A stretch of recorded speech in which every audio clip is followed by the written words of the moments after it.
పేరు చింతా సుభాష్‌ని. మా ఆయన పేరు చింతా బెనర్జీ అండి. 2016 నుంచి మేము ఈ సంఘానికి వస్తున్నాము. దేవుడు కిడ్నీ వ్యాధి నుంచి నాకు స్వస్థతనిచ్చాడు.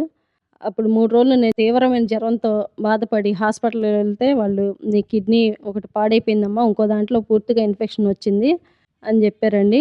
ప్రైవేట్ హాస్పిటల్‌లో మేమంతా డబ్బులు కట్టుకునే స్తోమత లేక తెలిసిన డాక్టర్ ద్వారా మేము గవర్నమెంట్ హాస్పిటల్‌కి వెళ్ళటం జరిగింది. అక్కడ ఎమ్మటనే వాళ్ళు ఒక కిడ్నీకి ఇన్ఫెక్షన్ తీసేసి దానికి స్టంట్ ఏసారండి.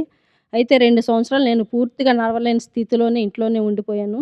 పాస్టరమ్మ గారు నా మీద మోకాళ్ళ మీద చేతులు వేసి కూర్చొని ఆవిడ నా కోసం కన్నీటి ప్రార్థన చేశారండి. ఆ రోజు నుంచి నేను కొంచెం కొంచెంగా నడుస్తూ ఈ మందిరానికి రావడం జరిగింది.